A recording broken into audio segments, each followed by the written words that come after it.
Donc, on a proposé aujourd'hui 3 témoignages, je ne sais pas si les 3 sont là. Pour Médecins sans frontières, Madame Laurine Cissé, si vous voulez venir ici, Madame Laurine. C'est responsable d'activité chez MSF, Mission France.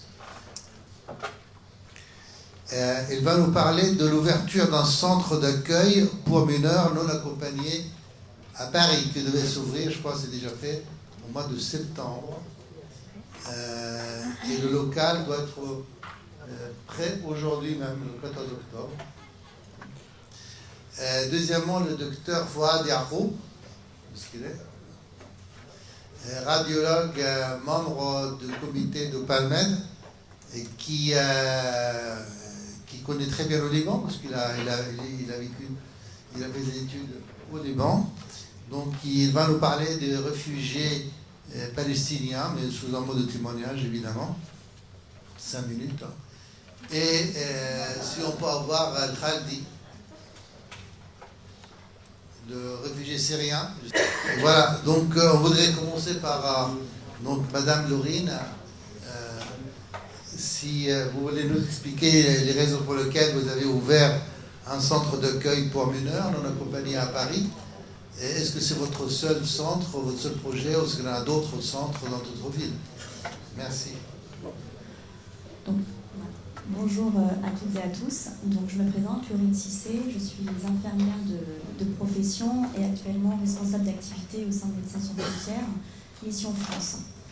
Donc, je ne vais pas pouvoir revenir sur les antécédents des autres missions France, mais actuellement, celle présente aujourd'hui est présente à Paris depuis décembre 2016, face à l'afflux de migrants et des conditions extrêmement difficiles à Paris pour ces personnes. Nous avons commencé donc notre activité par des cliniques mobiles de soins de santé primaires à la rue pour pouvoir recueillir un maximum d'informations, comprendre la situation de ces personnes et identifier également les acteurs présents sur le terrain et identifier des manquements qui pouvaient y avoir à Paris, notamment. À la fin de cette période, donc c'était une période exploratoire, une mission exploratoire d'environ 3 mois. À la fin de cette période exploratoire, nous avons effectivement identifié une population particulièrement vulnérable qui se trouve être les mineurs non accompagnés. Pourquoi ces mineurs non accompagnés? Puisque quand ils arrivent à Paris, en France, enfin je vais parler surtout de la France, parce que c'est ce que je connais le plus actuellement, quand ils arrivent ici, ils doivent passer dans un dispositif d'évaluation des mineurs pour être sous la protection de l'enfance. Malheureusement, on estime, et c'est très difficile d'avoir des chiffres consolidés, mais on estime qu'environ 85% de ces jeunes qui se présentent au dispositif d'évaluation des mineurs à Paris sont refusés de cette demande. Ils sont refusés de la protection de l'enfance. Qu'est-ce qui se passe à ce moment-là pour eux? Donc ils se retrouvent à la rue et ils ne peuvent ni rentrer dans les dispositifs de mineurs, ni rentrer dans les dispositifs de majeurs. On les appelle donc des ninis ou des mijeurs, puisqu'ils se retrouvent dans un vide juridique, ils n'ont aucun statut.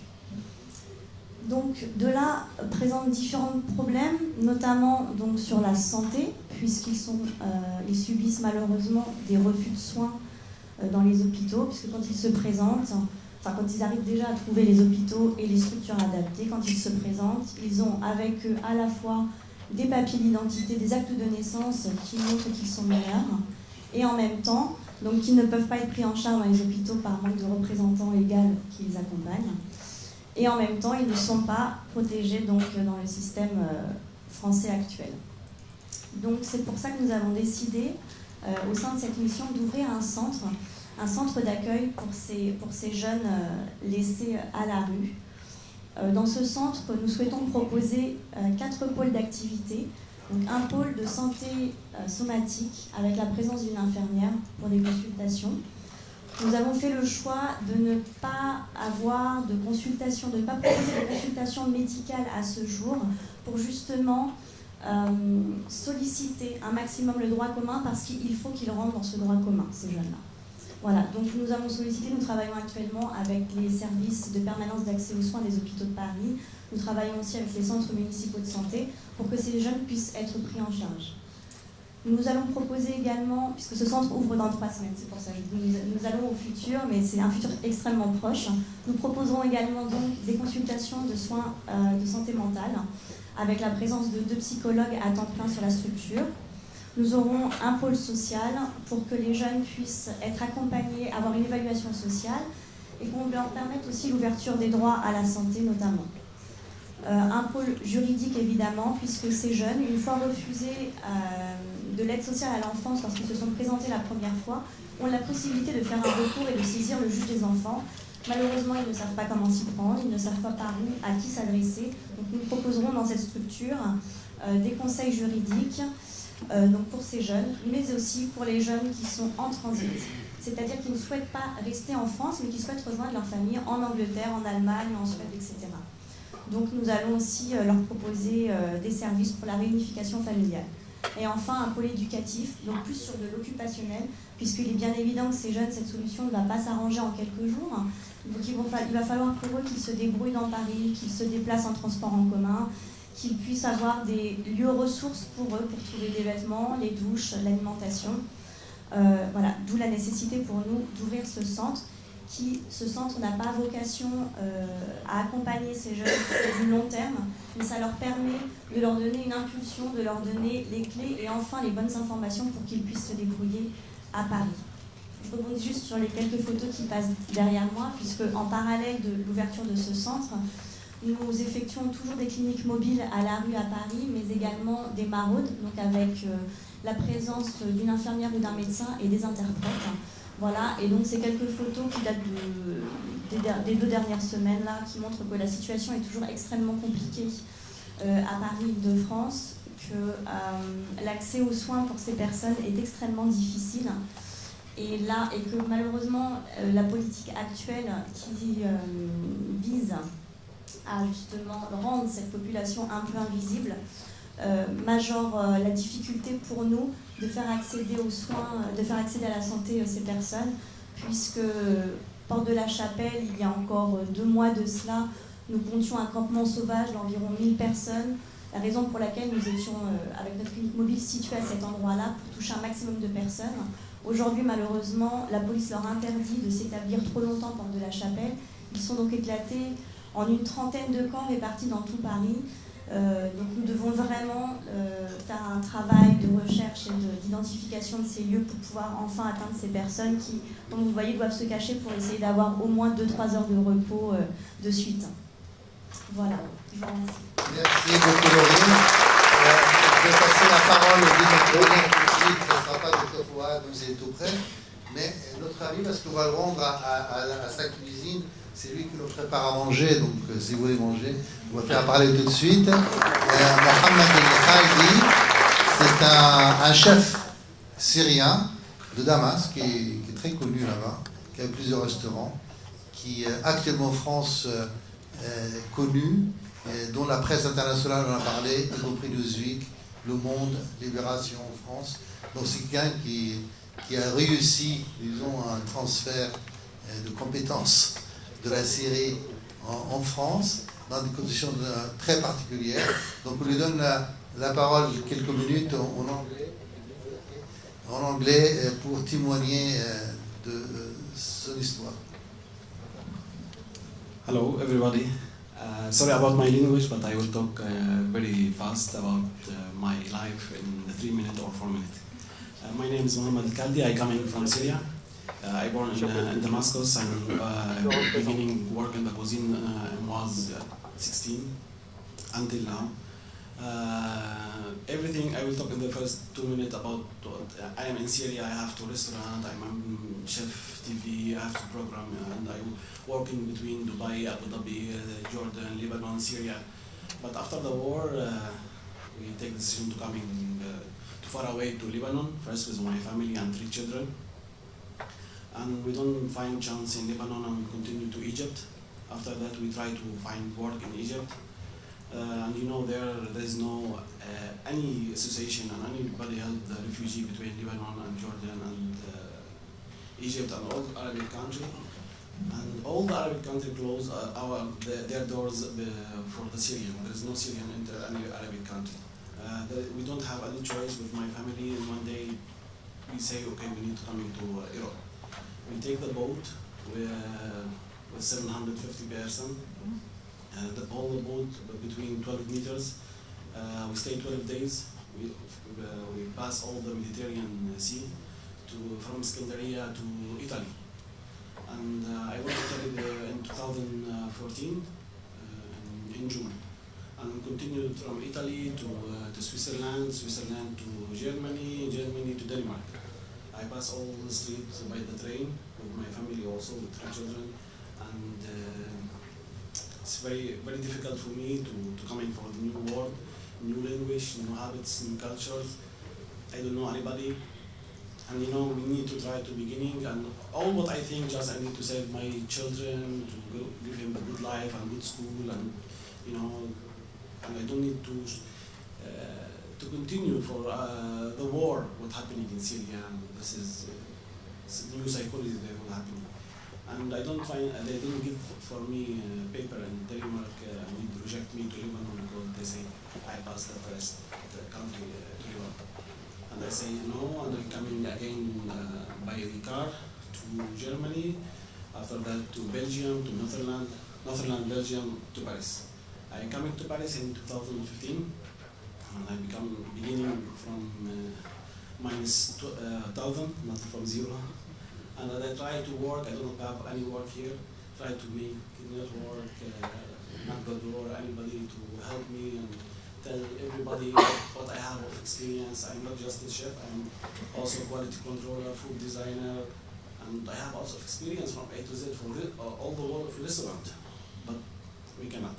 And I choose to ask many associations to work free with them, to make a coach for the ladies, for the teach them about the cooking class, and we change for the language, French language. I speak French language. And I stay like this 3 months. After 3 months, I take my paper. I take my paper in 11 March 2016. I make the first contract in 17 March, after 6 days exactly, to the work. I take one contract. After that, I beginning work, and I thought for myself I need to be ambassador for this culture, Syrian food and habits, and this world of my country of amazing food. This is what I say. So we have a lot of amazing food in Syria. And I begin step by step, and every time where I have point to can produce my country, not just my food. I need to produce my country and my spices, my taste. I go for everywhere. After that, after 6 months exactly, we're beginning to make a refugee food festival in Paris. And this is going very well. We do it in 2016 in Paris, and this year we make it in all Europe, in Athena, in Madrid, in Spain, 7 cities in France, and next year we'll make in all the world. And what we do, we try also not just me, and a lot of chefs from refugee. We try to present these guys to say for the people, yes, we have a lot of skills, a lot of talent, music artists, chefs. They need to work, and they need to present themselves. Just give them a chance. And what my message for all, when someday a journalist asked me, what do you think now you are a refugee? I tell for him, I am not wake up one day and tell for myself I need to be a refugee. There is a big war happening in my country, and something is very difficult to continue to the life. That's why I choose to come into here, and now I am a refugee. But if my country is well, I am just coming to visitor, not a refugee. And after that, today, and what about my story? Sorry, because I'm more than time. Now today, Chef Khadi work with a lot of big restaurants in Paris and big associations, and I make with Fashion Week with Kenzo, and we make events in Paris to Tokyo, Berlin. I make workshop in Berlin, and also in many Paris, and we make big menus with Franco-Syrian gastronomic food. Now we work for this, And as soon as possible, I have my book, and we hope to open our restaurant. And thank you for all this.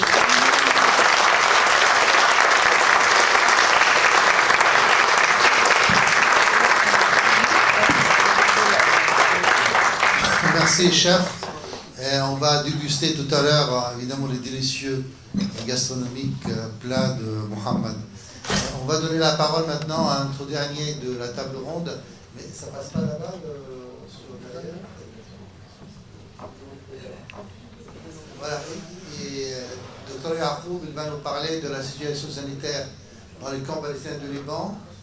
Nous, au Liban, les Palestiniens, on est là depuis 65 ans ou plus. Et donc, les réfugiés palestiniens, ils ont des problèmes, relativement un peu partout. Mais au Liban, il y a une particularité, il y a certaines ostracismes, certaines formes d'interdiction, de discrimination à l'emploi, au travail, aux droits basiques de l'être humain, comme le droit à l'héritage, le droit de construire, le droit de travailler. Donc ces conditions font à ce que les conditions des Palestiniens au Liban sont encore pires qu'ailleurs. Moi j'étais à Gaza plusieurs fois, en Cisjordanie, on était aussi au Liban, à Ain el-Helwé dans le sud du Liban. Je pense que c'est pire que Gaza et de loin pire que Cisjordanie. C'est pas parce que. Donc les lois, les règlements internationaux sont là, le gouvernement libanais a signé tout ça, et respecter ses engagements envers les réfugiés. Je ne parle pas des réfugiés de la dernière vague, mais des réfugiés depuis 67 ans. Donc c'est la deuxième génération, la troisième génération. Ils sont allés au Liban, ils parlent l'accent libanais et tout ça, et ils n'ont pas le droit, comme les Libanais.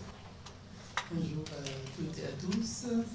Je vais commencer à vous parler de quelque chose dans notre mémoire collective concernant les réfugiés palestiniens. Il n'y a pas seulement les réfugiés récents, actuellement syriens ou palestiniens, les guerres successives qui se sont passées.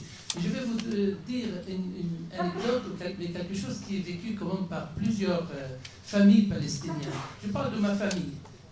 Mes parents avaient 11 enfants à l'époque, et pendant les bombardements israéliens en 1948, le 15 mai, ma mère, avec un nombre d'enfants, a pensé qu'il y avait les bombardements. Elle a oublié ma sœur.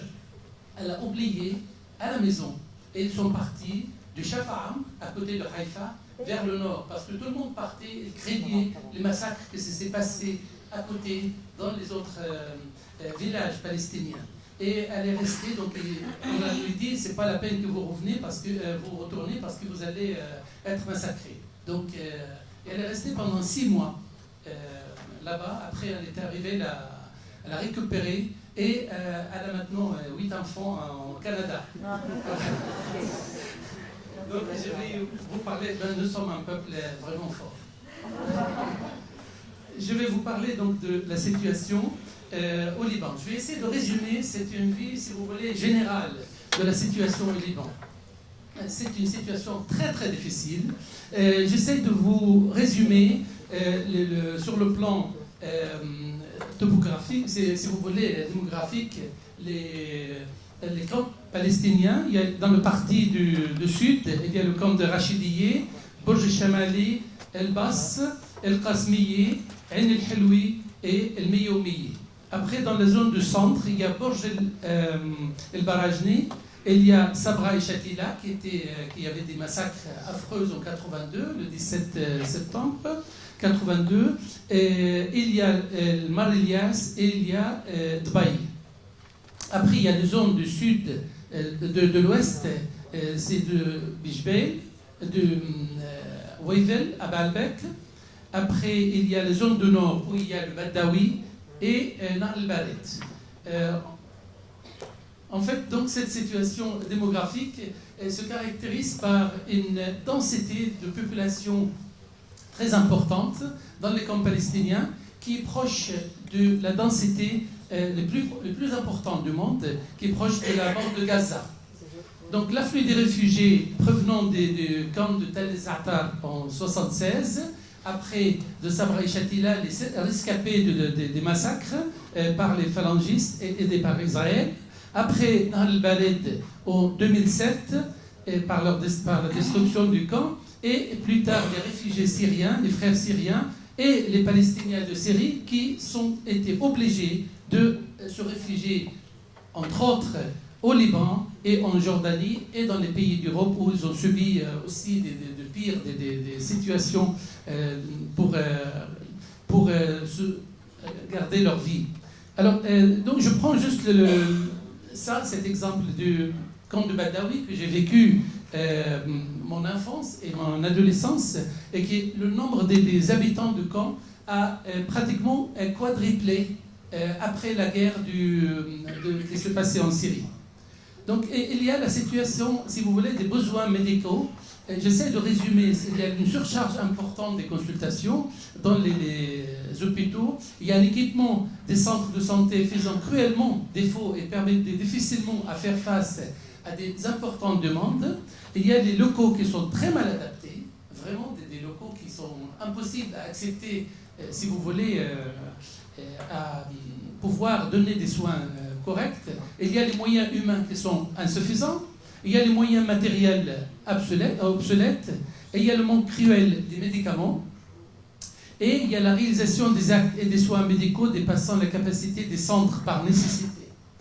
Donc il faut insister sur la grande difficulté d'accès aux soins coûteux, surtout pour la chimiothérapie pour les malades cancéreux, des populations palestiniennes compte tenu d'une couverture sociale qui est pratiquement inexistante. Alors la délivrance des traitements, il y a un nombre insuffisant des médecins, force des nombreux patients d'aller dans les camps, quelques modestes pharmacies des camps, pour acheter délivrer des médicaments sans prescription médicale. En outre, les gens qui travaillent dans ces pharmacies sont rarement de qualifications nécessaires.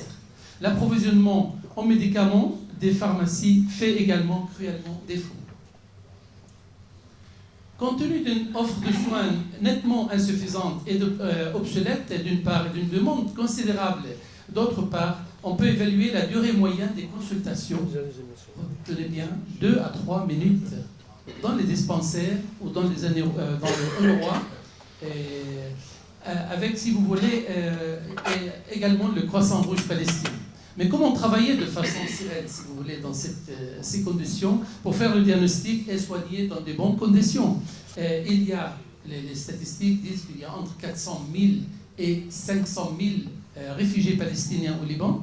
Donc les Palestiniens, les réfugiés au Liban principalement, sont regroupés dans les camps que je vous ai cités avant, et il y a 5 hôpitaux. Donc il y a Al-Hamshari, qui est le principal hôpital, qui se trouve à Saïda, et il y a le Bansam à Rachidiyeh, il y a El Nasiri à Bar Elias, voilà, et il y a le Haïfa, Borj el-Barajni, et il y avait aussi Akka qui était détruit après si vous voulez, le massacre à Sabra et Shatila, et il y a Safat qui est au Badawi. Donc devant ce manque, ils sont ouverts quelques, si vous voulez, dispensaires pour essayer de répondre à la demande qui est quand même très importante, avec quelques consultations des médecins qui travaillent de façon très restreinte, parce que vous savez qu'il n'y a pas d'autorisation pour les médecins palestiniens au Liban à exercer leur art.